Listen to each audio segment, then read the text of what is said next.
One day my dad came to me and he said, I'm worried about you, David. I said, over what, Dad? He said, you're selfish. He said, I don't ever see you offer to help people. And he says, it's time for you to learn to serve. I said, what'd you have in mind? And he said, our neighbor down the road, the Tates, he's dying. He's really sick.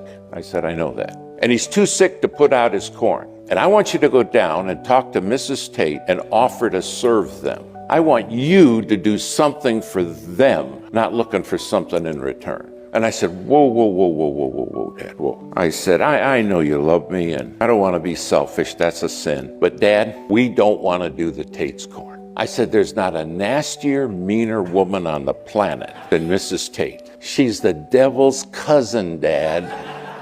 All that woman does is cuss at us and shoot at our dogs. Have you ever said to God, give me somebody really nasty to serve? Oh, no, I don't want to do that. God will answer that prayer.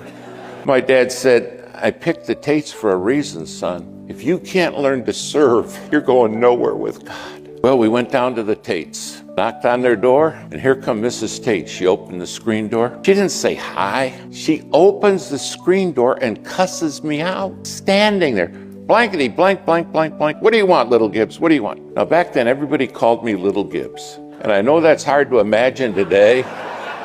I told my dad, I said, you hear that? What do you want, Little Gibbs? I don't want nothing. My dad wants to talk to you. And my dad stepped right, he said, no, tell her what you want to do. I said, Miss Tate, I know your husband's dying. Yes, that's right. And you're not getting your crop out.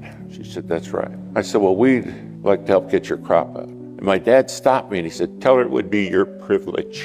I said, my dad thinks I'm selfish. And I probably am. But my Bible says it would be our privilege to serve you. She said, well, my equipment is not ready. My dad said, that's okay. We'll use ours and fix yours. And she said, I don't have money for the seed or the herbicide. My dad said, that's okay. I'll get it all in. My boy wants to serve you because he's a Christian. She looked at me and she said, is that right? I said, well, yeah. Well, we got their crop out. Then we got it harvested. My dad sold the corn. He said, now I want you to take the money to her and thank her for the privilege. Took the money back to Miss Tate. I said, here you go, Miss Tate. She looked at me and she said, I know you guys are always inviting us to go to church, and we've never taken you up on it, but any chance we could go this Sunday with you? Would think they went, because he got saved. In less than 2 weeks, he was in eternity. At my wedding, Mrs. Tate was there. She said, I'm so glad your dad taught you to serve, son.